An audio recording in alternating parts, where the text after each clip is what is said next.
Good afternoon and welcome this afternoon to Trading Index Options, another great webcast from Schwab Coaching. My name is Ben Watson. I'm an education coach and senior manager here at Charles Schwab. I'm joined out there in the chat by my good friend Brent Moores, 20-plus year veteran of the financial markets. He's there to help answer your questions. Welcome to all of you, whether you're joining us in the live version or the recorded version, doesn't matter. We're glad to have you here with us. Be part of the conversation, chat in your questions along the way. If you're in the recorded version, leave us a comment in the comment section. Well, it is Fed Day, and that may be playing, or at least it was perhaps playing a little bit of havoc with market movement so far today. We'll see now that the Fed meeting is over and the press conference is underway, and it appears as if rates are being left alone. And as Scott Luck out in the chat says, it appears that Jay Powell is taking the high road on the way out, meaning he's no real abrupt fireworks or throwing firebombs as he leaves. So let's do this really quickly. A couple of quick reminders and housekeeping items as we get into this discussion. Remember that everything we talk about simply for illustrative and educational purposes only. It is not any kind of a recommendation. It is simply for illustrative and educational purposes only. Remember that all symbols that we look at are simply that, just illustrative examples. Past performance, no guarantee future results. When you talk about options, it's important to remember that options carry a high level of risk. They're not suitable for all investors. Make sure that you're aware of the characteristics and risks of standardized options before considering any option transaction. Now, whenever you're short an American style option, which allows for early exercise and then presents the risk, if you're short that option, of early assignment, that is a possibility. When you're trading European style options, like the majority of the index options that we will be trading in this discussion will be, there is no early exercise possibility, or conversely, early assignment risk. But just remember that that exists if you're trading an American style option. Also remember that the paper money platform of the thinkorswim desktop software does not facilitate early assignment of short options. So be aware of that. There are some other differences in the paper money platform besides that. One of those is in fill prices. Oftentimes the paper money platform will fill at an algorithmically derived midpoint as opposed to actual fill prices. So that is something to pay attention to as well. Now, we'll get into this discussion again. Remember, paper money is not a guaranteed future success out there in the real world. And it does not mean that you will be a successful trader once you move to a live environment. Also, we're going to be using technical analysis and probability analysis in this discussion. Those are both theoretical in nature. None of those are guarantees as to what the market is going to do. So let's do this. Let's jump out here to the thinkorswim platform. And I wanted to address the question that just came up in the chat. And it's, I think, largely in reference to the strategy that we've been doing for a while, which is our 14 days till expiration, then buying back at 7 days till expiration strategy. We just happen to do that on Wednesdays simply because that is the day of the week that this particular webcast is slotted. It doesn't mean the Wednesday has anything magical about it rather than a Monday or a Tuesday or a Thursday or a Wednesday, or, you know, I'm the Godfather. But that being said, it's simply the day of the week that this particular webcast is presented from the calendar perspective. But if you think about it in practical terms, when we talk about indexes and when we talk about market movement, Mondays can be volatile because of overnight news or over the weekend news, and position risk because of over the weekend moves. Tuesdays tend oftentimes to be, there's a reason why Tuesdays are oftentimes referred to as turnaround Tuesdays, because you oftentimes see counter trend moves. If you've seen a downward move in a market, you'll oftentimes, not always, but oftentimes, sometimes see a reversal of that, turnaround Tuesday. Wednesdays seem to be fairly moderate volume, fairly moderate volatility, fairly directional movement Fridays, on the other hand, and I like what Laura says, Fridays provide better volume. There might be a little more trading volume as traders position themselves for the weekend. I don't know that that makes it any better or any worse. And, from that standpoint, you kind of have to take what you can get. I mean, if you think about it from the perspective of being a trader, opportunities don't always just present themselves at appropriate times. Opportunities sometimes knock when it is not expected. The joke that Pat Mullally and I used to make is nobody expects the Spanish Inquisition. And that applies for trading index options as well as anything else. But let's take a look at what's going on in the S&P 500 today in this index. Starting to see, again, a little bit of a doji, or maybe a spinning top, if you will. Roughly equal distance highs and lows here.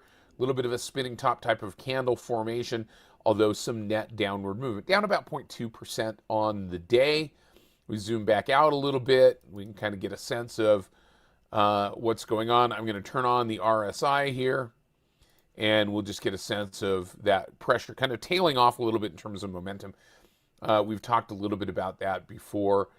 The NASDAQ, a little stronger today, technology, and that makes sense because at the close today, we've got a number of the Mag 7 stocks. In fact, I think 4 or 5 of the Mag 7 stocks coming with earnings. So there seems to be a little positioning ahead of those names.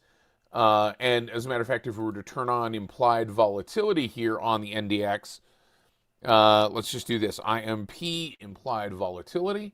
We'll add that on here on the NDX, and we'll see where implied volatility is. It was slightly higher today. Now, there are VIX-like indexes that track NDX or NASDAQ 100 volatility, just like they track the SPX and the S&P 500 volatility as well. Yeah, thanks, Scott. Microsoft, Meta, Amazon, and Google. I knew there were 4.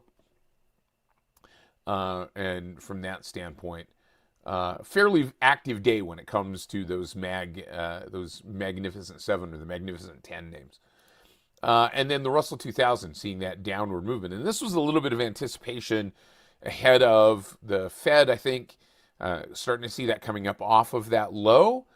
But the other side of that coin is, and I think here from a Russell standpoint, I'm going to do one thing to do a correlation. I'm just going to do actually I'm going to do this. I'm going to do a comparison, COMP, comparison.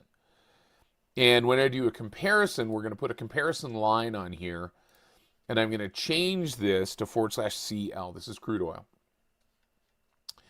And I'm going to click on /CL, and I'm actually going to add one more tool here, and that is correlation. A correlation study down here to the bottom, and I'm going to make that correlation relative to the Russell 2000 and /CL. So we'll see how correlated, in addition to that comparison line, how correlated this Russell 2000 instrument is relative to crude oil.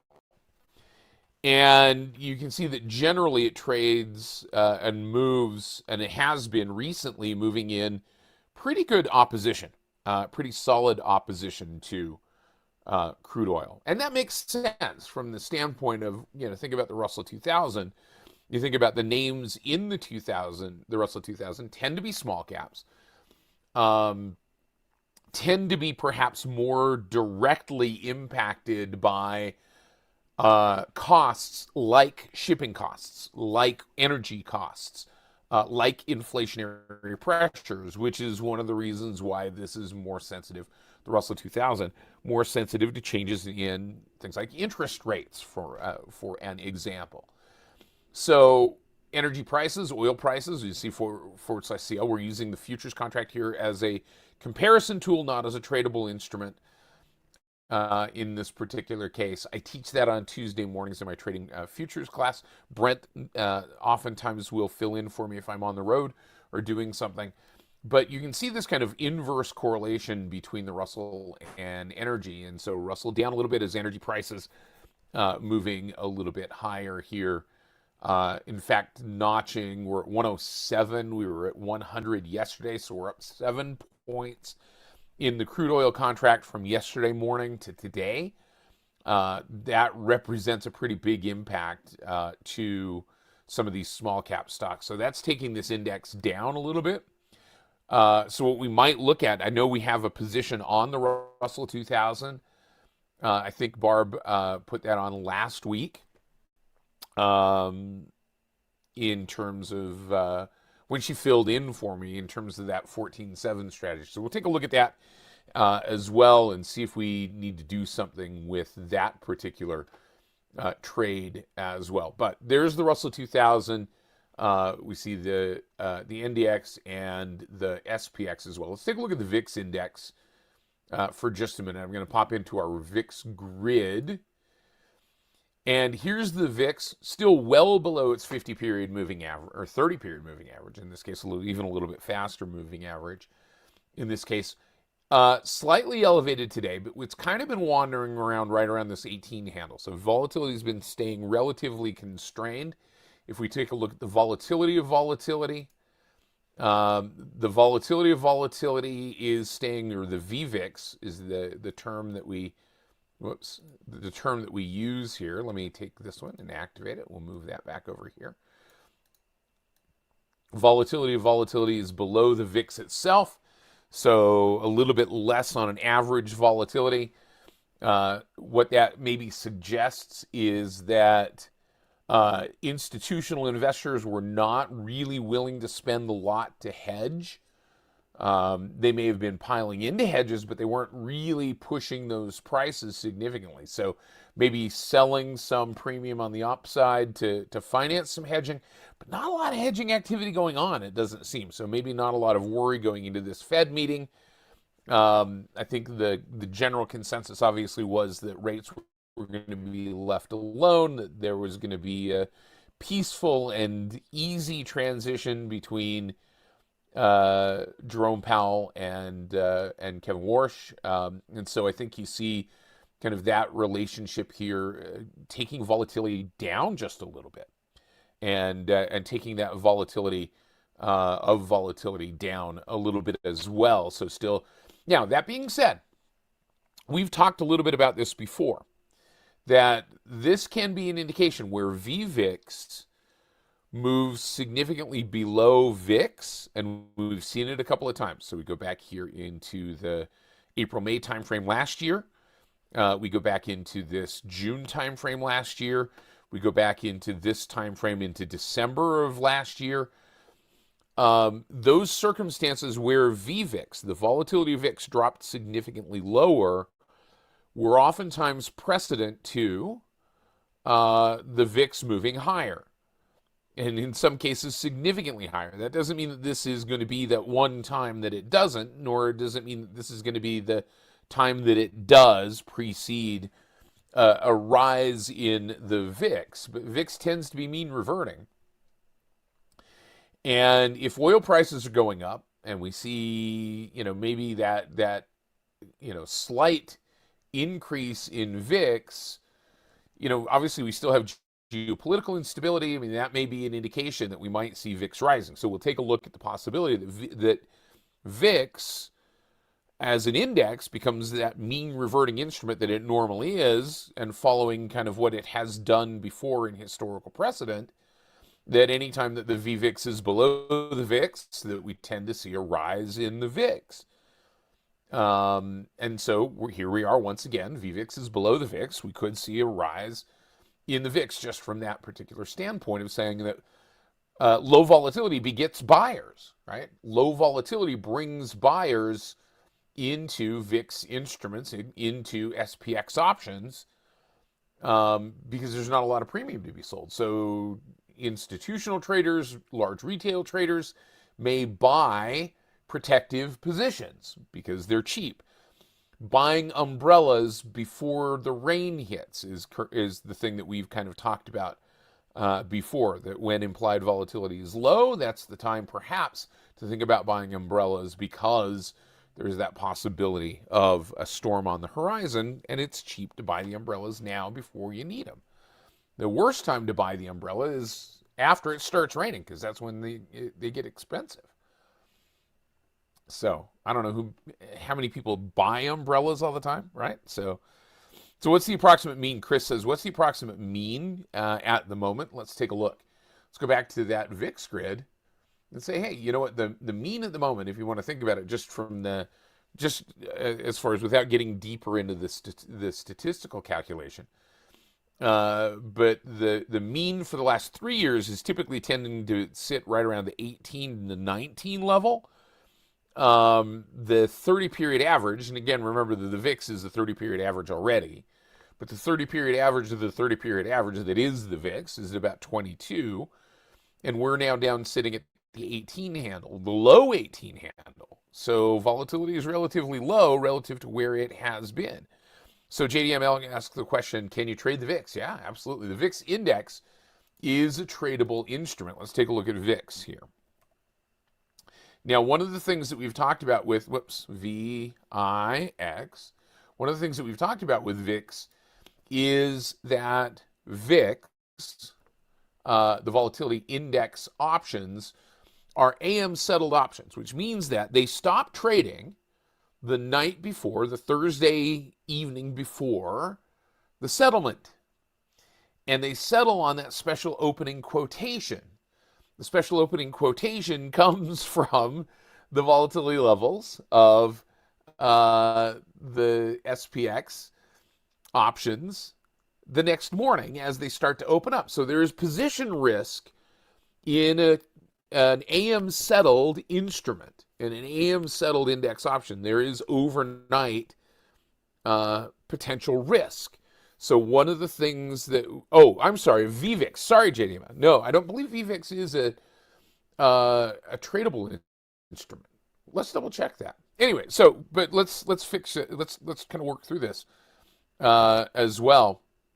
Thanks, Brent. I appreciate you answering that.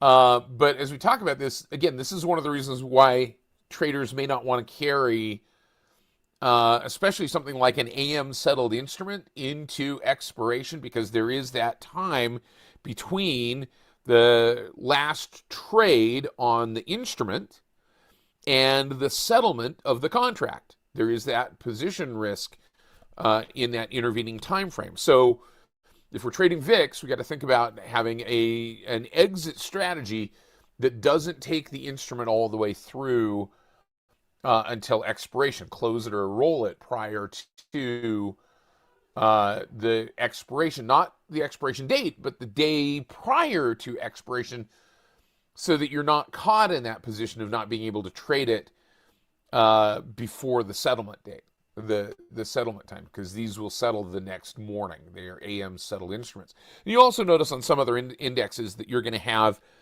a mix of AM settled expirations and regular settled PM settled expirations. So something to pay attention to, and that can be a warning flag just in terms of defining your exit strategy here. So let's pop over here to the monitor tab really quick, and let's take a look. I know that let's see, there's our Index Options Weekly. We do not have a VIX trade on at the moment. We have had a VIX trade on previously. But let's take a look at this. Let's go to the single grid. Actually, let's do this. Let's go to our Index Options grid. That's this one. And we'll make it our double-sided grid here. And we'll put on here VIX. Now, these are European style. So there's not early assignment risk. There is not early exercise capability. These are European style. So VIX is seeming to be, if you want to think about this, here's the implied volatility. That's roughly the VVIX, right, relative to the VIX. And I would argue that there's a little bit of a bullish divergence going on here between volatility and the VIX itself. Again, that lends itself to that premise that we had, that we might see an expansion of volatility based on the fact that the VVIX is below the VIX. So that being the case, what we might think about doing is taking advantage of this circumstance by creating either a long VIX option, but then you've got time decay, or mitigating out some of that time decay by a long VIX vertical spread. So maybe either a long VIX vertical spread, meaning a long call vertical, if we have an expectation that volatility is going to rise, or a short put vertical. Now, here's the rub, right? Because think about this. If the VIX rises, okay, and this is where this gets meta, and we kind of have, not meta the stock, but meta relational. If the volatility index, the VIX, rises, that means that volatility is going up. Normally, if an underlying instrument is going up, implied volatility is doing what? Going down. So if we're going to trade something like a directional VIX spread and trade this low implied volatility, because this is down in perhaps if we were to look at the VIX options here, and we look at today's options statistics, we're in like the 8th percentile in terms of implied volatility. So implied volatility is relatively low, and that possibility of it rising, in fact, starting to rise today.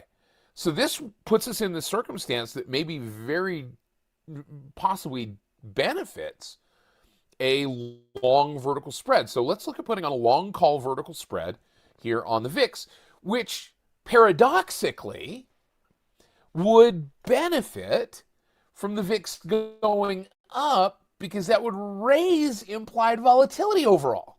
Weird, right? Weird. Okay, so let's think about doing that. Let's get in here, and if we think about what we're expecting, generally when I look at putting on a long call vertical spread, I'm looking at buying where the instrument is currently, and then selling where I think the instrument is going to go, right? So and I'll pop back to that, Eric, and thank you for reminding me of that. So here's where I think, okay, so just looking at the VIX itself and looking at this from a technical analysis standpoint, volatility is currently sitting at 1831. And if we were to just take this back up to the 30 or back up to the 50, we're looking at this going back up to about 20 or 21 or 22. So I would argue that maybe 22 becomes the potential target here for our our long call vertical spread on VIX. So I'm going to go out to the trade tab here. And I'm going to look out in this particular case, thinking about what we've got coming up. We're kind of in the heart of earnings season at the moment. We're past the Fed meeting, but we still have geopolitical risk going on. So I want to stay relatively short term here, but I want to mitigate somewhat that time decay because a long call vertical spread is going to have a time decay component to it. So I'm going to go out here maybe to this 19 May expiration, taking us out about 19 days to go until expiration, or realistically about 18 days to go until expiration. And the one thing I want to just kind of check on these VIX options, especially since they are AM settled, especially since the VIX is, these VIX options are not a hugely traded product necessarily from a retail standpoint, is just the width of these bid-ask spreads. And quite frankly, these are relatively tight bid-ask spreads. The 18 strike bid-ask is 7 cents wide, 6 cents wide. That's not bad for an instrument that has that potential to move and move potentially pretty big. So what I'm going to look at doing in this particular case, remember, we're going to look at buying where it is currently, and selling where it is likely to go. So if we were to look at this case, so I'm going to look at the 18 strike. We're going to look at buying the 18 strike call option. And I'm going to look at selling the 22. And that's about a 4-cent bid-ask spread. So these are pretty darn liquid at the moment. Selling the 22. So we're buying this $4 wide, essentially, vertical spread. We're buying it for less than $2. We're buying it for $1.47. So if we were to continue this out, look at confirming and sending, we see that our max loss is $1.47. What we're risking in the trade is what we're putting into it. Max theoretical gain in the trade kind of switches a little bit. I mean, now we're talking about $4 wide vertical spread, getting that $4 wide vertical spread for $1.47, which leaves us with a max theoretical gain of $2.53. If we get an increase in implied volatility, that's an added kicker to this, right? That could be potentially an added kicker to this trade. If we come back over here to the Analyze tab and the Risk Profile tab, let's see if we can just do that again. Let's pop that order up. Right-click, analyze the trade, and let's take a look at our vertical spread. Let's take that one out. There's our vertical spread right there. And we'll move this out to, you know what I'm going to do is I'm going to move this in a little bit. This is May 19th. We're going to look at getting out of this, at least being out of this on May 18th, that Monday, or maybe even the weekend prior, depending. And so that shrinks our range of probable movement. The majority of our range of probable movement is kind of in that one standard deviation range. We set our slices to break even here. At that expiration, we've got to see a VIX above 1945 to break even on this particular trade. So this seems to be a higher probability trade. It doesn't have to move very far to get to that point. It has to move back up towards its mean or towards its average, which is still at this 22 target. It's below that average, so still moving back up to that point. And we get that extra kicker of implied volatility if implied volatility goes up. So let's go back to the trade tab for just a second. Let's kind of look through this, and let's look through our net Greeks here for just a moment, because if we look at these two strikes, so we are long the 18 and we are short the 22. So long the 18 gives us 79 cents of delta, positive delta, gives us a little bit of gamma because we're fairly close. We're starting to get some gamma impact. Gives us 3 cents of negative theta, so that's working against us. Gives us a penny of Vega sensitivity. Now, we're probably close enough here in this particular case, and I think this is maybe a function of the fact that this is an option on the VIX, that these Vega numbers are relatively low. But remember, volatility sensitivity tends to fall off as we get closer to expiration anyway. So this may not really, it has a little bit of that secondary kicker from volatility, but maybe not a huge one. But if we see what we're left with here, 22, so we take out about 41 deltas. Let me just use my calculator here real quick. So let's do this. 79 deltas, 0.79 minus 0.42 is going to leave us with about 37 deltas. So this is still directionally sensitive, right? To the tune of almost 40 deltas. We think about our theta decay, and our 22 strike has about 5 cents of theta. This one has about 3 cents. So this actually becomes theta positive. This is a debit spread that becomes theta positive. Wow. That's really interesting. And in fact, it becomes 2 cents theta positive because we've got 3 cents of negative theta. We've got 5 cents of positive theta that's working for us on the short leg. This becomes theta positive. Look at the skew in that theta here, which is unusual. And I think this is just simply a function of the fact that this is a VIX option. You see where that skew, or kind of the center of that that theta decay curve sits? It's kind of sitting out here right around where our target is. So you mean we can buy a debit spread and have that be positive theta? That doesn't happen very often. So we'll see if that holds up. And we're going to be volatility positive to the tune of a penny, right? Because actually, we're going to be volatility negative. So if implied volatility, but I think that's going to change a little bit. That may slide just a little bit. So we're going to probably call this volatility or Vega neutral, but it is theta positive, which is kind of cool. You don't see that very often. And I think that's just the way that works. So, yeah. All right, so let's do this. Now, see, while I've been talking, our debit's gone up just a little bit here. So let's get this trade on really quick. And again, remember, we're going to look at taking this trade off as we get close to that max. We're not going to try to get max theoretical gain in this trade. So what we might do is do this as a first triggers sequential. Now, I'm not going to stop this. I'm not going to put a stop order on this. But I may look at seeing if I can get out of this trade, if I can sell this back for, somewhere close to that max gain in the trade. The most that this can trade is $4. So if I were to do this, let's do this. Let's now create an opposite order. Now I've got my order to sell. So what I'm going to do is I'm going to sell this at a limit of, let's see if we can create this, and let's say we'll sell this at a limit of $3, and let's go $3.60. See if we can get out of it through $3.60. We'll make that good till canceled. So we're paying $1.50. We're getting out of it $3.60 theoretically, and we don't want to hold this into expiration. So we're going to click on confirm and send. We're going to read through this order. Now we're buying this vertical spread, and at the same time we're putting on an order to take this off if it goes to where we want it to go. So we're not putting a stop on it because I'm willing to risk the $1.50 in this trade. I'm going to put this in my index options group. I'm going to click on send, and we'll see if this will fill for us here.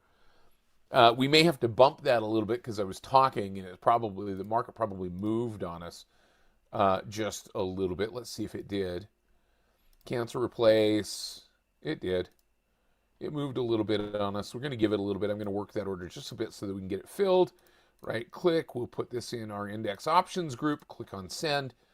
And we'll see if we can get that filled here. There we go. We got filled for $1.51. I'm okay with $1.51. Paying $1.51 to get into this particular trade. Okay. So Laura, here's the reason why. Here's why I'm excited. Normally, when we're the buyer of an option, or when we're the buyer of an option spread, we're always fighting time decay. And it's always the force that's working against us and against us being directional, which is why short vertical spreads, short put verticals, short call verticals are for some circumstances, traders' kind of default choice because it puts the inevitable, the passage of time, to work in your favor. But here's what we've got. We've got a long call vertical spread, which has a directional element to it. It's got some directional sensitivity to it. Doesn't have a lot of sensitivity to implied volatility, but theta, the inevitable passage of time, is working for us. It's eating away at that short leg faster than it's eating away at the long leg, which is very unusual for a long vertical spread. You don't see that very often unless this kind of curve gets skewed out here a little ways. So that's why I'm kind of excited about it, because it's not something that happens very often. Now, is it exploitable? Well, maybe this is about the only way that we can exploit that from this standpoint, in that we can put on this long vertical spread, which benefits from directional price movement, and we're paying for it, and it has that kind of better return on risk perspective here in this case. That now, we've got a limited cost to get into the trade, so low cost to enter the trade, lower cost to enter the trade, and time's working for us as the buyer of an option or the buyer of an option spread, which doesn't happen very often. That's why I'm excited. There we go. All right, let's go back to the charts here, and let's take a look at our SPX option. Actually, let's go back to our monitor tab and kind of work through this real quickly here. So there's our VIX option right there, working for us already. But let's go back. I want to look at two things. Let's go to this MGTN. This is our Mag 10 index. MGTN : CGI. There's our Mag 10 index. We were bullish on this. It's kind of backed down a little bit here, but it may be giving us a little bit of a flag here. So we go back and let's see where we are. We've got 16 days to go in this short put spread. Our expectation is that this is going to go up. It has been. It's kind of worked for us in this particular case. The long leg has decayed, but so has the short leg. That's okay. This is kind of working for us to the tune of about $102 in the case of this trade over the passage of the couple of weeks that we've traded it. Now, in terms of volume and open interest, there's a lot of other stuff going on. This is a relatively new index, so liquidity may be an issue. So we're going to keep an eye on this. We'll come back and take a look at this next week. The last one I wanted to get to really quickly here was this one, and this is our index options weekly. So every week we sell at 14 days to go until expiration a short vertical spread, either short call spread or short put spread. And we buy it back at 7. So we did this last week. The 68.60 we sold, 68.40 we bought, $2. It's now trading for $1.15. Did we get a little bit of gain here in the trade? Yes. Did we take any kind of a loss? Well, not yet. We're going to close this one down, come what may. Now, the idea is we could leave that on more, longer and try to collect a little bit more, but we're probably not going to get that much more out of it. But we're carrying all of the risk of the index moving. So we're going to close this one down, and we're going to look at selling a new one. And the new one that we're going to sell, we're going to go back to our chart, and we're going to go to the SPX. Now, you could do this on the XSP. You could do this on the NASDAQ. You could do this on the Russell 2000 like Barb did. Doesn't matter. In this case, we have a directional indicator. That directional indicator is price being above, the price of the SPX being above or below the 200 period moving average. It is above the 200 period moving average, which means that we're selling put spreads. Then what we've got is our probability of expiring cone. And through one of the great suggestions from you, I changed that to those dots. So we're going to make sure that we go out 14 days, which is the 13th of May. I'm going to take my time hack and I'm going to activate it. We're going to push this out to the 13th of May. There it is on the 13th. And I'm just going to look for the crossover where that dot is, 68.70.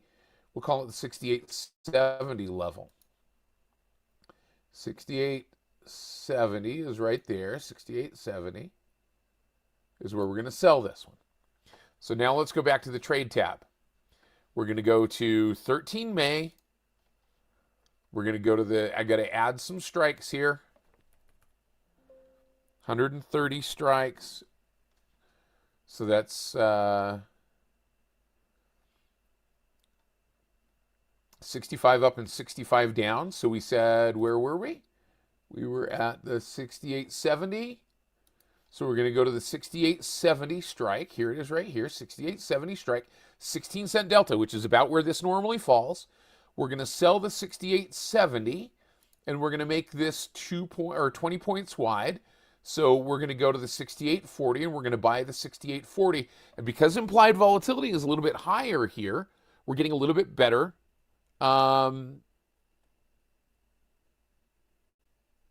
Whoops, I'm sorry. I went to one strike too wide, didn't I?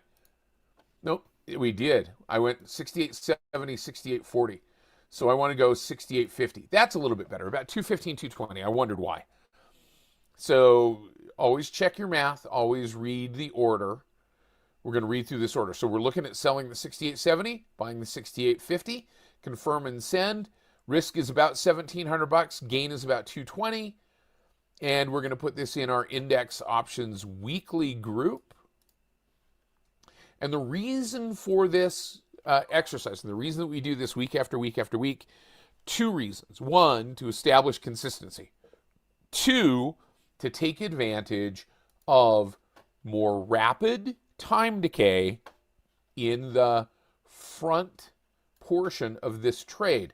A normal at-the-money curve looks like this. But remember, we're not trading the at-the-money. We're trading the far out of the money. That far out of the money, that time decay curve looks like this. So we get the majority of our time decay here in the first portion of the trade.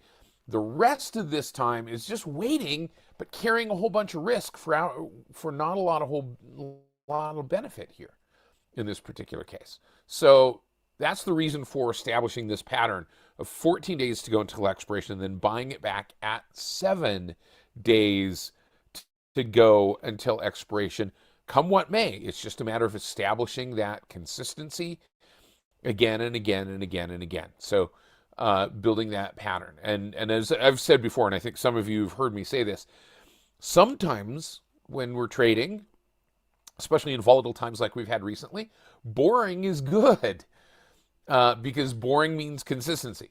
And rather than digging into the exact win-loss rate, which I can't share with you anyway, and the exact profit loss of this strategy, I will just say this. This is a strategy that has been over the year and a half that we've been doing this. We've had many more winners than we've had losers. We've had a few max losses. We've had some small losses, but the majority of the trades we end up taking off at about 75 to 85% of their max theoretical gain in this strategy. So to do that consistently again and again and again, that is the basis of a trading habit and a trading plan. So again, not a recommendation of any strategy or idea, simply a demonstration of that and using the power of index options in that we don't have that early assignment risk. So if it does start to threaten it, but just building that idea of trading this on a shorter term time frame, basing it on the passage of time and that inevitable, as Imagine Sisyphus says, inevitable passage of time. I try to be poetic sometimes, once in a while. All right, let's take a look, though, real quick here and kind of come back to this. Let me kill my annotation. And I wanted to come back really quick because I know there was one more in this mix that Barb had talked about last week when she covered for me in this, and that was this Russell 2000. And so the Russell 2000, we saw the Russell go down. This was a short put spread. So this is a scenario. Once again, the index moved down. This was a bullish trade. The index moved down over the course of the week. We still benefited from that passage of time. So this is still a slight gain for us. Now, this is one that we could leave. At the same time, that index is still moving in a downward direction. And we, in fact, even talked about the idea of going bearish on this index with maybe a long put. So what I'm going to do, now there's two things we could do. We could buy back, something to think about here. We could buy back this short put and now just leave that long as a long directional put because we've paid already down some of that cost. But at the same time, that doesn't give us a lot of time left here. And so time decay is going to start to hit that pretty quickly. So I'm going to right click. We're going to close this one down. We're going to buy back that vertical spread. Read through the order, make sure this is what we want to do. Close that vertical spread down. We're going to click on send. And then we'll wait for that to fill if that does. Now, here's an example of what we were talking about, where you have mixed, here on the Russell 2000, mixed expirations. You have some AM settled and some PM settled. So this is one where attention must be paid. So I'm going to go out and I'm going to take a look at that chart for the Russell 2000 RUT. We're going to look at going long a put option here and maybe taking advantage because implied volatility is relatively cheap here too. Let's go to the trade tab. Let's go back down here. I'm going to go out about 50 days. I'm going to go out to the 18 June regular expiration. We'll see what that looks like here. Those spreads are relatively narrow. They're not hugely narrow. And we're going to look at buying a long put spread, kind of like what we did with the SPX, or excuse me, with our VIX spread, just the other direction. We're going to look for the Russell 2000 to go down. So I'm going to look at buying the 23.75 or 27.35, and I'm going to look at selling the 27.20, expecting this to move to the downside, 27.20. So that's going to cost us $6.10. Max theoretical gain in this particular case is better than that, $8.90. And we would benefit potentially from a bump in implied volatility. Let's see if we have that same skew here in terms of theta. We have a 1 penny skew in terms of theta. So that's probably going to wash out as this starts to move closer to the in the money position. So we're going to fire that order off and see how that goes. We'll track that between now and next week. I'm going to put this in my index options group. So we're looking at going bearish on the Russell 2000 here. Click on send, and we'll fire that order off. And there went our previous vertical spread. So we're out of that. We're into the new one. We just kind of reverse directions here. So Rita asks, is there a video that we can look at in terms of that time decay reason? Yeah, if you go to, let me show you real quick. Come right over here to the Trader Talks webcast page, and you do theta. You type in theta right here. Here we go. Getting started with options, the importance of theta. If you look at it in terms of Brent does a great job with this in some of his webcasts as well. Beginner's Guide to Option Greeks is a good one. But this is one that you might want to pay attention to. Theta explained in long verticals and diagonals. And I did that a little while ago, but that kind of goes through that discussion. When you get here, just do this. Click on subscribe. Make sure that you subscribe. And make sure if you liked this, you give us a like. Remember, you can follow Brent and I on social media, at Ben Watson CS, at Brent Morse CS. My thanks to Brent Morse for helping out. My thanks to our great producers and reviewers for joining us. Have a great day, everybody. We'll see you soon. Bye-bye.